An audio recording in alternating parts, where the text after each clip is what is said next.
One, nobody saw this coming. Not this way, not in this fashion, not in this style. Nobody saw domination by the Super Bowl champion Philadelphia Eagles. 2, Taylor Swift, Kendrick Lamar, Donald Trump, who represents mainstream culture in America. 3, Donald Trump got so bored at the Super Bowl, he decided to ban the penny.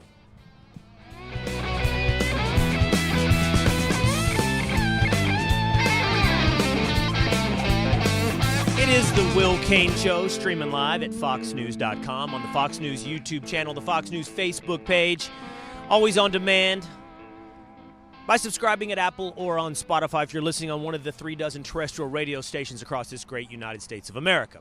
Every Monday through Thursday live at 12 o'clock Eastern Time right here at Fox News YouTube. Just hit subscribe, jump into the comments section, and become a member of the Willisha. We're still coming to you live on this would-be national holiday, the Monday after the Super Bowl, from the Big Easy. I'm sitting outside the Louisiana Caesars Superdome here in New Orleans, which represents a little bit of the walk of shame, a hangover for the Super Bowl. Dino, let's pan out. Let's show the folks back home exactly what's left of Super Bowl 59. We are the last men standing. It's being broken down as we speak. Literally no other media on site here today. Everyone back home in their studios in New York City. But as they work to break down the Super Bowl here today on the Will Cain Show live at foxnews.com, and also today at 4 o'clock on the Fox News channel, we will still be here where it all happened. Super Bowl 59.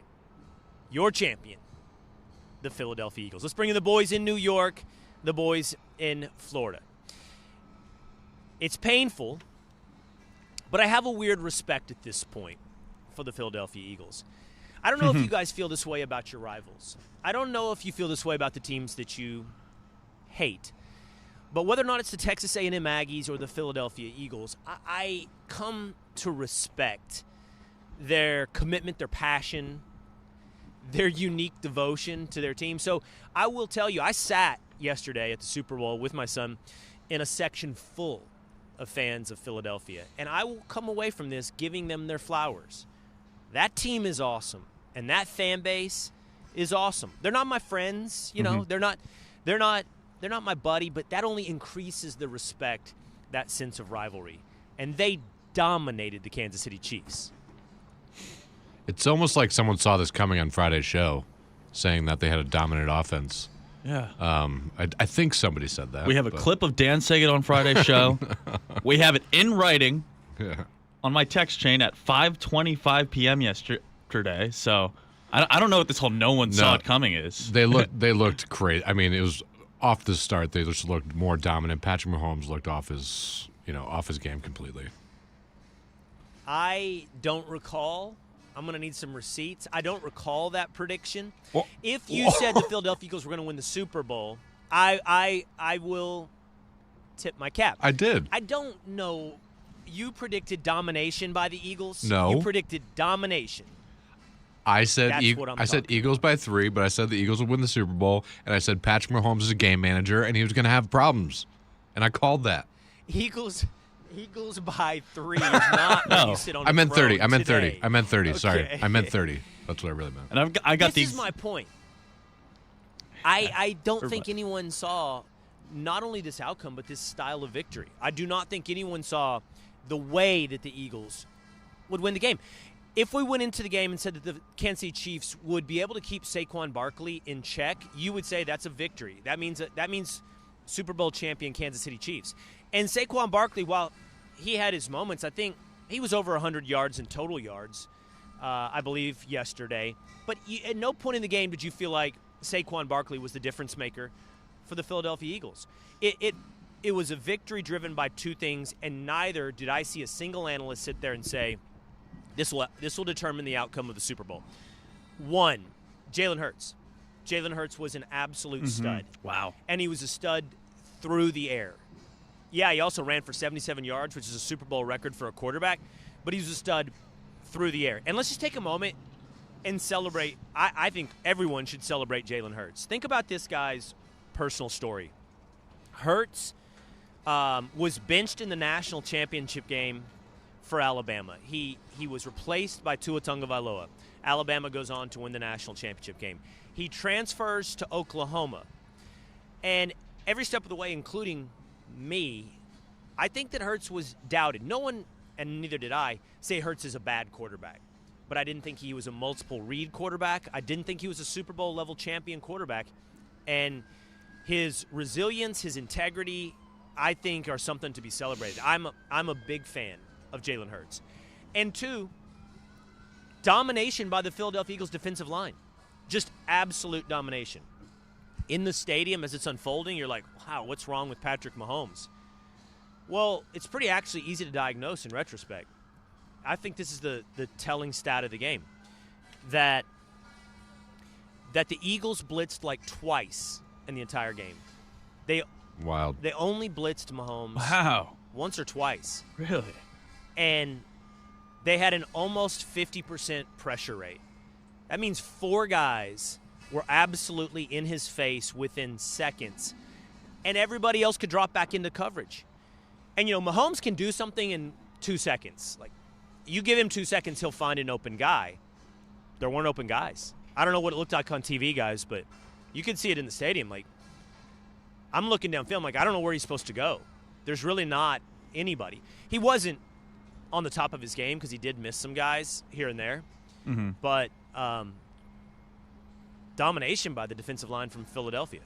But doesn't this kind of fly in the face of that conversation we were having last week about quarterbacks who kind of have a dip after losing a Super Bowl?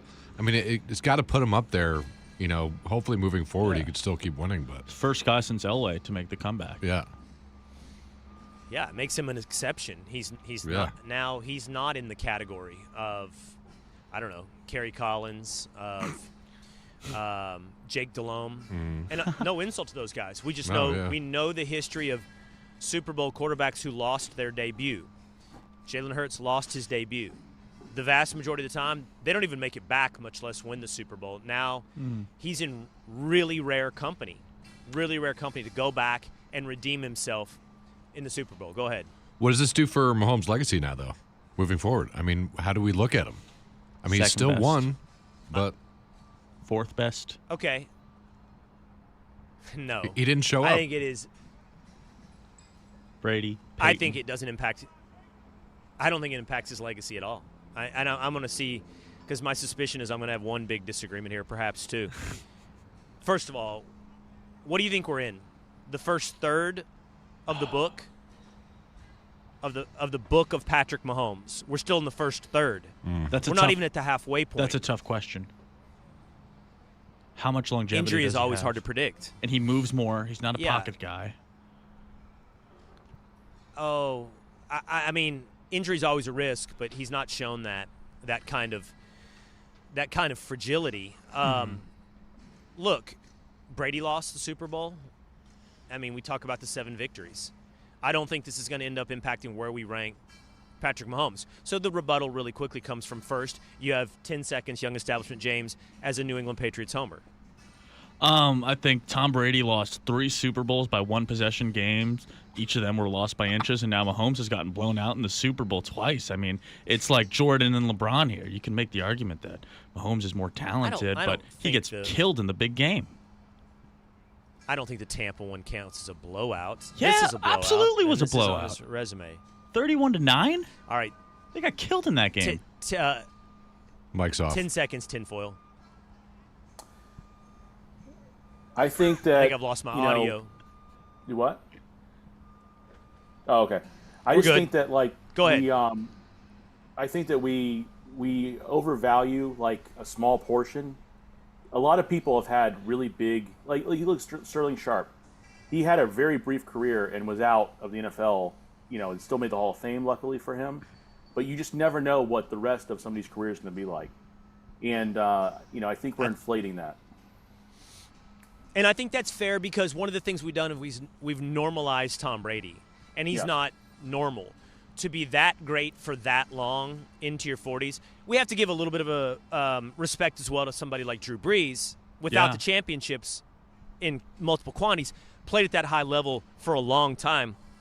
Those are exceptions. Those are abnormalities. That's not the norm. And by saying, oh, Mahomes will do it too for that long, we're really diminishing guys like Breeze and Brady and what they were able to do. So I think that's a fair point. I still think we're going to see Patrick Mahomes for a very long time. I still think he's the second best quarterback of all time. And I still think he's going to make an assault. At some point, he will assault the legacy of Tom Brady. I had an incredible weekend here. I want to share with you some of what we did behind the scenes. My son flew in for the Super Bowl. I'm going to take you inside the stadium. Let's analyze the halftime performance and also analyze the vibe check here in America, what all that represents. 2 days. Do we have our first guest joining us now? We do. Here today on the Will Cain Show. It is the man who likes to gloat along with Rachel Campos Duffy. It is Outkick's Bobby Burack joining us now. So you're the Rachel Campos Duffy whisperer. So when she gives me a bunch of lines on Fox and Friends and predicts the Eagles over the Chiefs, now I know it's coming from Bobby Burack. So I just want to be transparent here. I'm looking over what Outkick plans to write today. And in the hopper, Will, there's a headline that says, and I quote, Rachel Campos Duffy still knows more about football than Will Cain. Fair headline? Right, okay. It's not coming from me. No, it's not your byline? As of right now, there's no byline. Oh, yeah, no way. Yeah, I want to see who's going to put their name on it over at Outkick. Okay. Well, go ahead. Are you willing to admit now that you are 0-2 against Rachel in football picks? What was her first one? Something about Dak? Was it a Dak playoff game? It was the Packers upset over the Cowboys. Yes. Well, yeah, I'm willing to admit it. I mean, it's obvious for everyone to see. Yeah, I'm 0-2 against Rachel. Yes. And not only that, it's not that she was right. She knew how the game was going to go. She said the over was going to hit. She said the Eagles are better at every position but quarterback. She said that the D-line was going to get after the Chiefs' offensive line. So it's not just the accuracy of her predictions, it's the how she also is getting that right. She texted me yesterday and said that you didn't give her you gave her a few of the analysis talking points, but it was her gut. She said it was my gut, Will, and you know my gut is always right. It was just my gut to go with the Eagles. I mean, she's been pretty good at it. And also, weren't you impressed that she picked the over? Because a lot of football experts, quote unquote, like your guy, Dan Orlowski, they said the under was going to hit. So to see Rachel go on television and predict the over and for it to hit, look, I might have to contact the Fox Sports bosses to see about getting her in the booth with Tom Brady for the next Super Bowl that Fox airs. Yeah, Kurt, Jimmy, Howie, Strahan, and Rachel. Your future Fox NFL Sunday countdown show. I mean, look. I'm sure that's going to sell. Mm-hmm. That will be exciting. That will be explosive. That will be must-see TV. All right, Bobby. The other big thing that everyone is analyzing today is the halftime show. Kendrick Lamar. I think it's kind of interesting because the takes are across the board, Bobby. Mm-hmm. I see some people, for example, some on the right, celebrating it. I saw C.J. Pearson, who threw the famous party in Washington, D.C. during the inauguration of Donald Trump that was mischaracterized by the New York Magazine, celebrating it. I saw a few others, perhaps Tommy Lahren, celebrating the performance by Kendrick Lamar. I saw a lot of others panning it, saying it was the worst Super Bowl performance in history. I saw a lot of people saying, I didn't get it. And then if I turn on sports television this morning, whether or not it be FS1 or ESPN, it's a pretty resounding celebration of Kendrick Lamar. What did you think about halftime? So I didn't like it. Now, my biggest gripe was not that it was political or hip-hop. Well, I couldn't understand what he was saying most of the time. I knew that one song, Not Like Us, because it's about Drake and people discuss it all the time. But I couldn't actually understand a lot of what he said. I thought the audio was poor. I didn't know any of the songs but that one. And I think what's fascinating here is he is the first halftime performer that is post-monoculture, right? Meaning that he got famous when music became very niche. So a lot of people were unfamiliar with either him or most of his songs. Like, say what you want about Dr. Dre or Snoop Dogg, the vast majority of people knew who they were. I think a lot of people are like, wait, who's this guy? What's that song? I think it's a very big development. I mean, I was going through the list last night. Every other performer was pre-monoculture. That's a really interesting point about the monoculture. My analysis and my sentiment is very similar to yours. That was niche music, and that sounds like you're criticizing it. It's not. Hold on, 2 days. You disagree with that characterization as well. On our morning call, you were busy telling us that hip hop, rap is the monoculture or the dominant culture, and Kendrick Lamar is far and away the biggest thing in hip hop and rap. Yeah, I think he's one of the biggest artists right now. I mean, he is. He won so many Grammys. And I think looking outside of just rap, it does cross multiple genres, just how big he is, and pop culture. I mean, it is a bit niche in the fact that not a lot of people know a lot of his songs. But I think, he's big enough to do those things. I don't think rap lends itself well to an NFL halftime show. So I think that was a misstep. But I think he is up there as one of the biggest ones that could get ratings for them. Well, but 2 days. But Bobby makes a good point about the monoculture because, like, Snoop and Dr. Dre worked. So it's not a rap thing. It's more this new culture that we live in where we're so fractured and everybody can get information and entertainment tailored to them that it's very hard to find. We've had this discussion here together, guys. Like, who is a stadium act? Who can actually fill an NFL stadium? And there's not many names that can do that. I'm perfectly willing to accept that my style of music that I choose to listen to when I'm riding in my car or sitting at my home is not for everyone. And I wouldn't expect I don't expect the Red Clay Strays to perform at the halftime of the Super Bowl. But, Morgan Wallen could. He fills a stadium. I guess Zach Bryan could. I mean, he does fill stadiums right now. Easily. Yeah. And then I was told, I was around a lot of executives this weekend from media companies, that female pop is still the biggest thing. So the likes of Beyonce's and Lady Gaga's and Taylor Swift's, that works at halftime, Bobby. Well, I think what's different now is 10 years ago, 20 years ago, 30 years ago, the biggest musicians were heard all over the radio. People don't really listen to radio music in the car at the same rate they used to. They listen to Bluetooth, podcasts, Spotify, Apple, YouTube, music. So I would reckon that over 70% of the audience last night had never heard any of Kendrick Lamar's songs. And the numbers back that up. Yeah, hip-hop is big, but Eminem, Kanye West, Jay-Z, they used to sell 700,000 copies in the first week of a new album. Kendrick Lamar sells about 120,000. So he is just not nearly as big as those before him. And that's not a knock on him. I think most musicians are in the same class other than Taylor Swift, maybe Bruno Mars.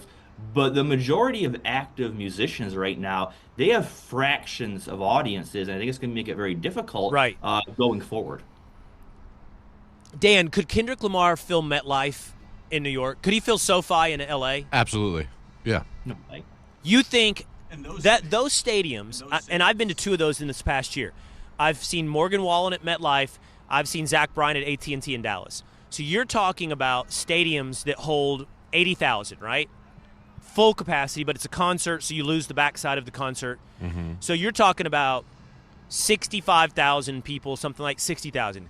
You think Kendrick Lamar sells 60,000 tickets on a tour for a stop? For a stop, yes. I think it depends what the city is, but I think, he could, for sure. I mean, he's that popular. You're also talking about Snoop Dogg and Eminem. They're different artists. They're different. They're a little more pop rap. He's a little more like poetic, and it's just a different kind of genre than just what we think about in like Snoop Dogg, Dr. Dre, Eminem, things like that.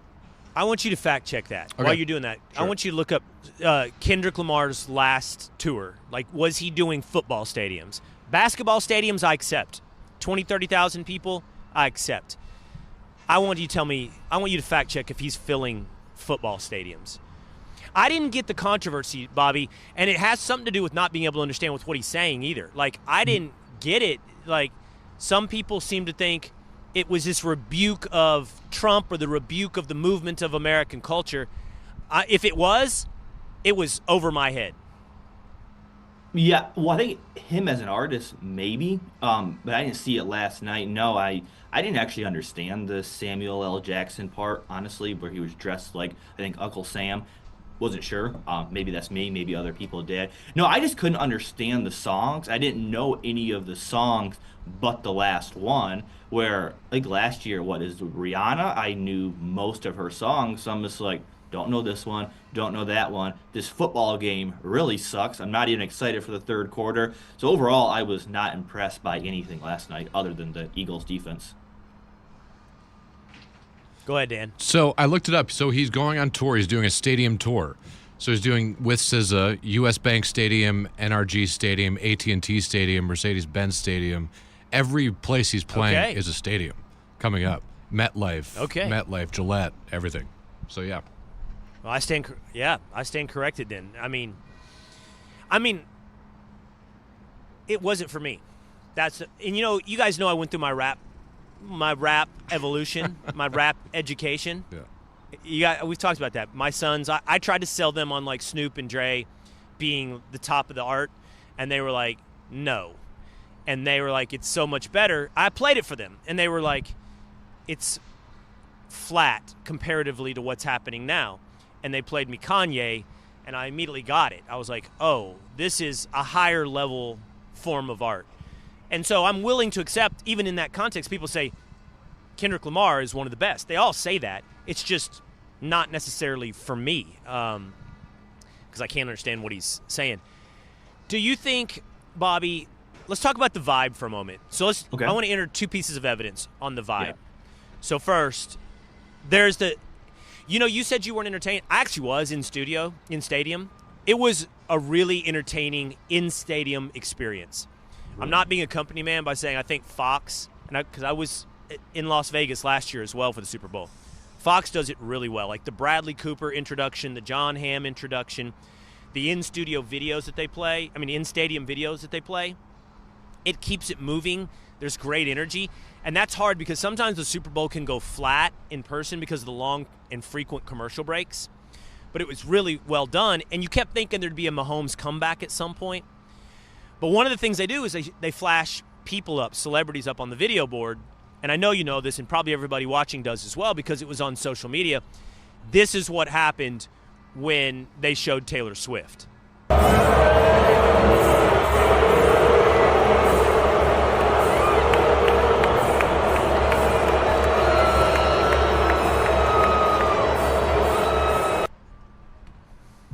All right, so she's booed. She's booed pretty loud. And she gives a side eye. She seems a little taken aback by it. I want to just enter the secondary piece of evidence for you. This is what happened when they showed Donald Trump during the national anthem.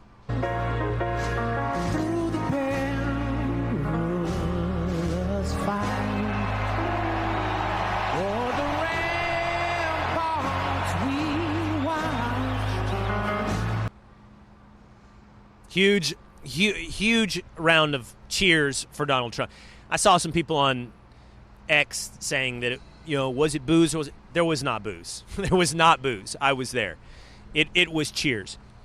And the guys and I were having this debate in our pre-show meeting. Like, it was kind of tied into the Kendrick thing and whether or not, I don't know if it was a rebuke of Trump and the movement of American culture, but I got to tell you, I think the vibe shift is complete. I mean, it is complete. And we know today Trump's approval ratings are like at historic highs. Yeah, and this reminds me, there was a New York Times Siena poll in August that said that Trump had a higher approval rating than Taylor Swift. And I didn't believe it at the time. Now I'm wondering if there's something there. But this is a couple of things. It's not only a vibe shift, but it's a rejection of the celebrity class that for so long society idolize. I think someone like Taylor Swift is very unpopular because we just have a disdain for the celebrities now. I don't think them coming out and supporting Harris during the election helped her at all. I think in some ways it hurt her. Americans saw, well, if Kamala is for them, then she's not for us. But yeah, I think the vibe shift is pretty obvious. Small sample size, but you go to a city now and you just see more Trump hats than I ever have before. I was just in Chicago last month, very liberal city. I was stunned by how many Trump signs I saw, how many Trump hats. People for so long were afraid to show their support for Donald Trump. Now they're proud of it. There's something more to it as well. So you and I have known each other a long time. We've talked about this stuff. I'm going to reference it as Twitter, not X, because when it was Twitter 5 years ago, one of the roles that it played was making us believe that radical minority points of view were the majority, were the mainstream of American culture. And at that time, you would have thought that the only people that like or support the policies or the person Donald Trump were absolute Nazis, right? That's how it was sold, and that's how it was parroted by the mainstream media. Well, now I want you to think about today compared to then. Like, if you, again, rewind the clock 10 years, what did people, like, culturally, what did people talk about? Not everyone, if you're watching, but, you know, Real Housewives, Bravo, all this kind of stuff that seemed to dominate the mainstream of American culture is totally sidelined. It's just irrelevant. I'm not saying, look, I watch Love is Blind, right? So I'm not doing anything but analyzing to say, is not a part of the main conversation anymore. And the main conversation is there's been a huge vibe shift, and all of it has moved the way of Donald Trump. I brought him up a minute ago. There was a picture from the suite he was in last night with Shane Gillis and Zach Bryan. They were in the booth shaking hands with Donald Trump. And again, I live in my bubble, and I'm a big Zach Bryan fan, and I think Shane Gillis is hilarious, but I don't think I'm alone in that stuff is taking center stage. Zach Bryan is selling out stadiums. Shane Gillis is the new spokesman for Bud Light. It's just so different than it was in 2018-19, and it's all moved and honestly driven by Donald Trump. Yeah, I wrote a column a year and a half ago. I struggle with the word woke because I think it's overused, but what woke has come to mean, I thought is fascinating because we're led to believe that wokeness had captured American culture in all of these major institutions. I don't think it's true. I don't think woke was ever a majority belief. We were just led to believe that America had gone woke because the people who controlled the message, like Twitter, convinced us that. There was, before Elon took over Twitter, I believe there was a study that said if Twitter were a state, it would be the most liberal in the country, more so than even California. So when you saw those beliefs and the outrage, you thought you were in the minority because you would be crushed if you supported MAGA or Trump or any conservative belief. So what we had here was a lot of people self-censoring, where now they're not. They're open about their beliefs for Donald Trump. So I don't even know how much more support he has versus people are now just willing to say it and they're no longer afraid. Well, think about Tom Brady. I mean, we crushed him. I didn't, but we, the culture, we, the mainstream media, you know, ESPN, crushed him for a MAGA hat in his locker. Mm-hmm. And now he's, you know, the biggest voice of the NFL. And there's nothing more. Two things. So I'm going to bring in the guys in New York for this. So, you know, Young Establishment James, he just texted me about this, but the role of Brady, there's nothing more mainstream than the NFL. Like, the NFL is absolutely the deepest, widest part of the American culture river. Don't you think? That brings the biggest swath of America, black, white, any race, men, women, left, right, into one spot. Nothing bigger than the NFL. And James, first, you saw that tweet that you wanted to show us of somebody. Let's quiz Bobby on this. Show us that tweet that you were telling me about this morning, James. Oh, yeah. So John Summit did, like, the Go Sports, and you always have that one guy at, like, a Super Bowl party that, like, wants to, like, it's very pick me, like look at me type energy of like They hit a home run in that football game. that they want to make it clear that everyone knows they don't watch sports and they go the same. Oh, sports ball. Oh, great home run. And like if you just read the comment section on that, it's pretty brutal. I think. Well, okay, so on that note, Bobby, if you saw that, would you presume that person is on the far right or the far left? Oh, far left. I think it's a 50-50 odds. Yeah, 50-50. based on how he's dressed, far left, but by making that comment. Setting aside the picture, but doing the Okay. thing of like sports is bread and circuses, and I hate sports, and here we go, and crushing it. 50-50 proposition. It overlaps. The left and the right, this hating whatever it is that brings us all together and distracts us from our, Oh yeah, the absolutely. important I issues was that we critical need of to the fight right for a while. Mhm. about this. Yeah, absolutely. I mean, there was a time where you would mention Game of Thrones, and there were people on the right saying, this show is awful, it's woke, and for a while it felt like the far right, just hated everything. So yeah, there is a very big overlap. But yeah, looking at that picture, I would say far left. Okay, but the point in that that I'm making is that the NFL is what it is. We know it's the deepest, widest part of the river of American culture. And 7 years ago, and by the way, I think the NFL itself has some work to do on this. Like, do they recognize their place and what that means? But 7 years ago, Tom Brady has a MAGA hat in his locker, and he is a controversial figure. Now he is the voice of the NFL. That's what you want to talk about, young establishment James. Oh man, maybe not. I don't know.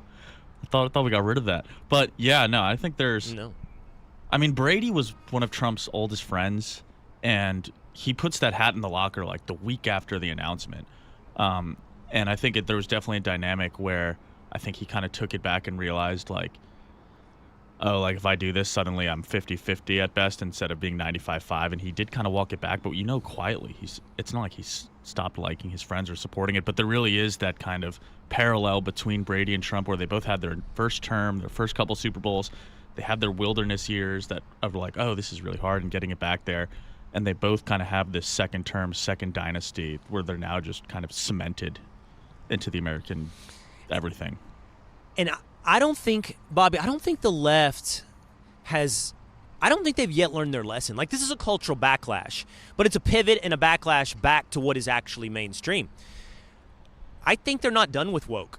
Like you saying it's one of the worst things that's ever happened to the left. Yeah. I'm not sure they're ready to quit that drug. Like, they're not only not willing to quit wokeism just yet, they haven't dropped the condescending anti-Trumpism. You can be a skeptic and you can ask him hard questions. You can, you can cross-examine those in power. But there's a difference between that and what Margaret Brennan is doing on CBS, where she's condescending to J.D. Vance, condescending to Republican senators. Like, they haven't woken up from condescension and wokeism. Yeah, and a good example, I'd also say just the constant outrage machine. The way they're covering Doge, Elon, and Trump is so reminiscent to 2017, rather, where everything is Nazism and fascism and the end of democracy. That type of language, I think, is part of wokeism, and that hasn't changed at all. I think a story to watch here, and Jason Whitlock, I think, first pointed this out, who's a friend of mine, I think he respects you as well. Watch what happens with Kanye West, because there is a growing narrative now that Kanye's return to X is proof that free speech is bad and that we need censorship because of racism and anti-Semitism. I don't think Kanye's outbursts over the weekend have anything to do with any of that. I think this is just one guy who's probably a bit unstable, tweeting out a lot of crazy things. But there probably is going to be a weaponization of him to pressure Elon and others to rein back in the free speech movement, which I think is so important. Yeah, you're probably right. I mean, that's the maximum of free speech. I hate what you have to say, but I will defend your right to say it. Yeah. And, I mean, it's just simply not a defense of Kanye West to defend the concept of free speech. You're right. This is going to I imagine it will take center stage on a debate over quote-unquote content moderation, which is censorship, which is an attack on the cultural embrace of free speech. I don't want to hear about the governmental First Amendment stuff. I think the United States is unique, not just in its governmental rights of free speech, but its cultural embrace of free speech. I want to share a few viewer comments here, Bobby, while we're together. John Sweeney says, bring back rock to halftime. We the people want Metallica. Tinfoil Pat can't jump on while you're with us, Bobby. Technological limitations. He wants talk. rock. He want. Well, just say the name of the band, Patrick, the one you want to be brought back. I didn't say it's the one I want. I said it's the one that makes the most sense. Is Creed. Creed makes the most sense. He says he's so online right. But it is hard to come up. Who's the rock band that could do it? The Killers, but one of you guys said they're two yesterday.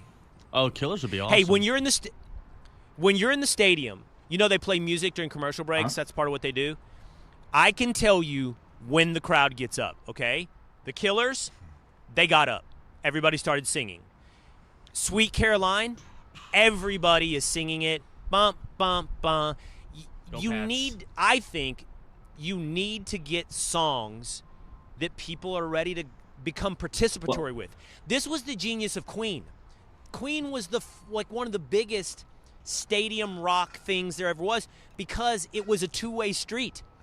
The crowd was part of the act with Queen. Where is that today? Like that is who you Zach need. Bryan. That's exactly who you need. Do you think you think the crowd?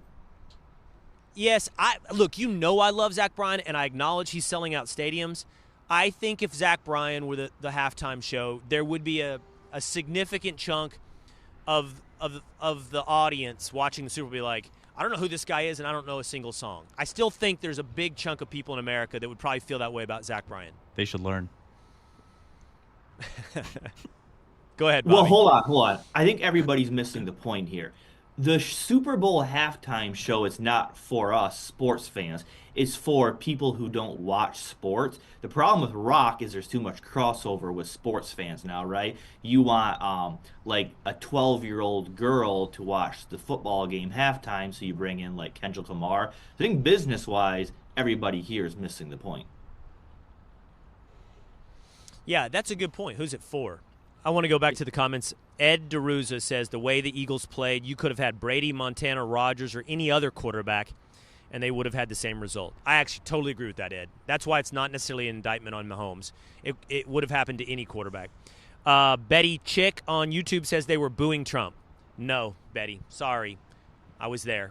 I don't know. Was there some scattered boos? Was there a pocket here there? Well, I didn't cover the entire stadium at the same time, but I promise you this, if it was there, it was an extreme minority. Winston Smith says it was a Trump concert. A little, kind of. And S&J Mom says, I didn't understand one word of Kendrick Lamar. It was trash. One more. Air Teeth says Kendrick's music doesn't resonate to 85% real hip-hop listeners, just these new ears. I don't know what that means. Real hip hop listeners don't like Kendrick, but new people do. It's a newer brand of rap. It's more poetic. It's not just kind of like talking about direct things. It's a little more in depth. Cerebral. You guys agree with that? Doesn't matter who the quarterback was. Bobby, you agree with that? I The agree. Eagles would have beat any of those. Yeah, Absolutely. By the way, Brady would have played worse because he can't move around the pocket. He would have been sacked 9 times. You're Sorry. 100% right. Hey, here's a couple observations from inside the stadium. I've seen Mahomes twice, in person now. He's fast. I don't know how well that translates on TV. Like, he's really fast. When you see him scrambling, you're like, oh my gosh. Because he does that little, I'm talking about when he's going east and west, side to side. Because when he's running north and south, I think he's not hitting full gas because he's timing how he's going to run out of bounds or slide. But when he's running east and west and he has to go full speed, I mean, he is absolutely fast. I have positive reviews for the Superdome and New Orleans in general. It wasn't universal among my crew, but I like it. The rehab on the Superdome, I'm going to tell you something. I thought it was better than Las Vegas. I thought the food, but I like Louisiana food. I like fried shrimp. I like that. I took my son yesterday to get 2 things. So my son's 13, and we walked down Bourbon Street, and that was a experience. It's not Mardi Gras yet, so it's just a party. It's not X-rated yet. But I took him to Café du Monde to get beignets. And have you guys had beignets around the table? No. Yeses or nos? I've been to Dumont. It's good. Nope. Little orange juice and beignet. beignet. Woo. Covered in powder. Beignets are awesome. Yeah, I'm a donut guy. Like, I love donuts. Love them. And it's in that vein of like a really awesome, warm, powdered sugar donut. Light and fluffy. So good. He liked that. And then I was like, I think we have to do this, bud. You got to eat a raw oyster. And so we went to Acme's, it's famous, oyster house since 1910. And he got a T-shirt for eating his first oyster at Acme. But not as big a success as the beignet. So I taught him how to do it with this cocktail sauce and Tabasco. And he put the first one in, and it didn't go down. And I was like, you cannot pause. You cannot bite it. You cannot hold it in your mouth. It has to go straight in one motion. So he spit the first one out. But the second one, he muscled down, and he's like, I'm good. No more. is that because you don't have a lot of oysters in Texas? I mean, coming from the Northeast. We do because of it. I mean, I think oysters are more northeastern than Texas, but they're big in Louisiana. And I have a Louisiana, East Texas connection to my family, so crawfish and oysters are a thing that some people in my family like to do. So, I mean, we have a crawfish boil once a year, which isn't, I know it's not the same thing. Oysters is a little bigger rarity. Do you like oysters? You're a Connecticut guy, so the answer's got to be yes. It's one of my favorite things. They're in very the world good to eat. for you.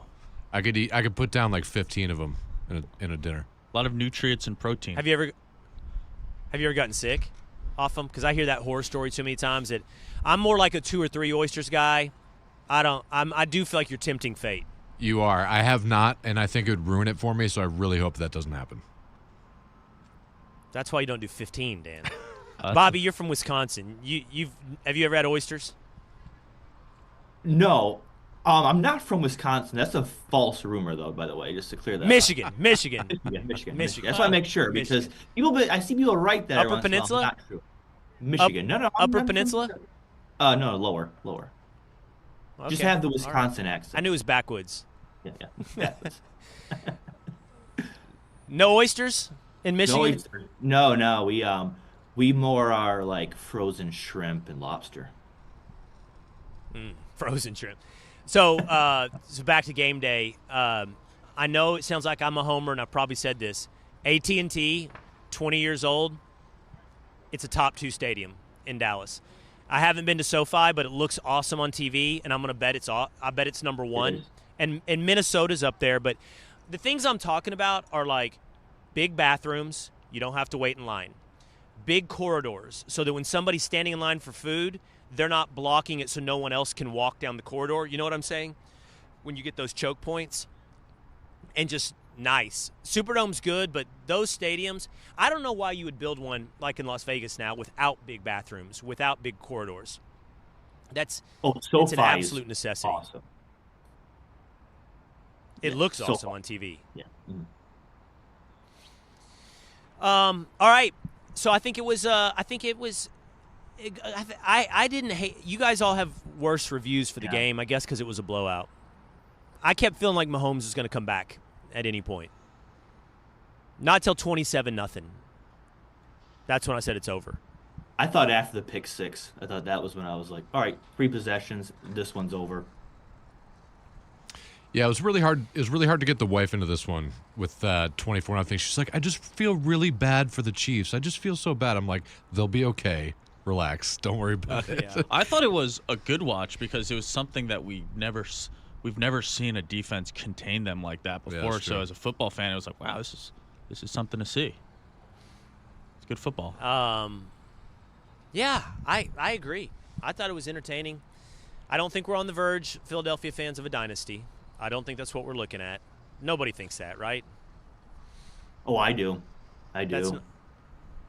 What? Really? Really? Oh, yeah. Well, hold on.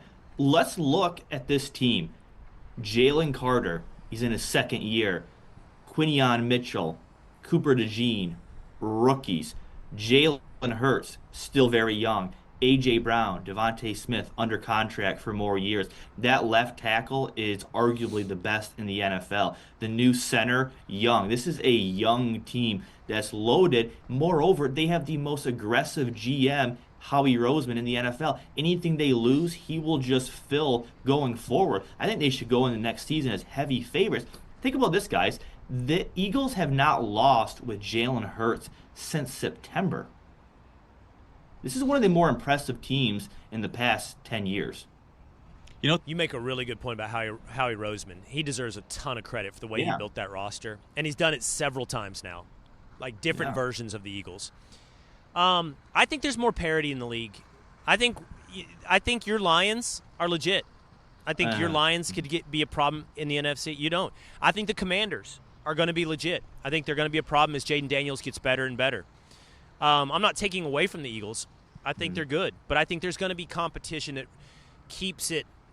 I don't think Jalen Hurts is Patrick Mahomes, so I don't think he's going to be able to always will them over the Josh Allen version of whatever it is in the NFC. So Jaden Daniels or a Lions team that's complete will be able to give the Eagles runs into the future. They're going to be around. And then, of course, the Cowboys, too. You know. Well, I will say. Go ahead in 2 days. No, I was going to say, do you think the Bills could have taken down the Eagles? Do you think they would have had a better shot than the Chiefs? yes. Yes. Better shot, but I don't think they would have won. Better game, you think it would have been? Well, they would have had a better shot because they had a much better offensive line, so it would have been closer. But they also have a worse defense. So I think Saquon Barkley would have gone off. They would not be able to shut him down like Spagnuolo did for most of the game. So same result, different style of game. Okay, before we end today, I want your one act for the Super Bowl. You don't choose Kendrick Lamar. Who is your halftime act? Young Establishment James, are you going to go with a Trump rally at a halftime? Yeah, and I'm in between Zach. I'm in between. No, hold up. Think about that. Hold up. A full-on Trump rally for the halftime show. Yeah. No. Here's what you do. You have a couple Zach Bryan songs, and then you wheel out Trump's desk. You get some executive orders on the desk. And start signing then them, Shane Gillis. throwing out the bets. Then Shane Gillis tells some jokes. And then Shane, by the way, oh my God, that would be epic. Zach Bryan does 2 songs. Trump rolls out, signs 5 executive orders, and then Shane Gillis gives us a 5-minute set. Yes. Tell me that doesn't run. That's Let's an go. amazing halftime. The only problem with that is it's a 45-minute halftime. There's no way Trump does his 7-minute bit of that. There's no way. Be hard to fill. That would be better than the game. Hear me out. Here's the halftime show. Okay, 2 days, your halftime show. I think what they have to do, and I agree now with Bobby and Patrick, I think they got to go back to rock, but I think they go old school. I think they do like an AC/DC or like Stones again. I don't know, something like that. They have to really go back far. Stones is too. I love the Stones. That's too far back. I know, but I think the comment John Sweeney's right. What about Metallica? too niche. People don't really know Metallica songs as much as you would think. Really? Yeah, Who's still I don't around and think so. together that you could do? I don't know, maybe like I don't know, but The it has Killers? to, you have to go back to at least the 90s, 80s, 70s for somebody. All right. Tinfoil, are you going to go ahead and just nominate Creed? Is that what you're going to go with, Creed? No. I think that Bobby's right, and you need to go with a female pop singer. And it would have been perfect to have Lana Del Rey there because she just married a guy from Louisiana. It's going to make everybody cry. Would've been awesome. She does a great rendition of Country Roads. Exactly. And it killed last Shockingly good. Yes. Okay. All right, Bobby, your halftime show. Yes, I'm trying to do business, right? I'm always a numbers guy. I think her name is Sabrina Carpenter, right? Yes. Yeah, I know she's huge. I couldn't name a single song. I Yeah, know She's she's high, huge. but again, it's not for me. It's not for us. It's for the people like Patrick who quit watching football for much of the year. All right, well, I'm gonna go ahead and make this a victory. I'm with Young Establishment James. I vote right now for Zach Bryan 2 songs, 7 minutes of EOs, and then a 5-minute Shane Gillis set. That's my halftime. Book it, NFL. All right, Bobby, thanks so much, man. We're going to be looking for that headline today at Outkick.com. I have a suspicion that it will make its way today to the 4 p.m. Will Cain Show on the Fox News channel. Thanks, Bobby. Real quick, congratulations. Primetime numbers at 4 p.m. every day for you. Never seen that before. Props to you. Oh, thank you so much, man. Thank you so much. I appreciate it. All right, I hope you guys will all tune in at 4 o'clock. Keep those primetime numbers high for us on the Will Cain Show at Fox News Channel. That's going to do it for me today, this morning from New Orleans, but I'm not leaving. I got one more show to do from the Big Easy. See you later on the Will Cain Show.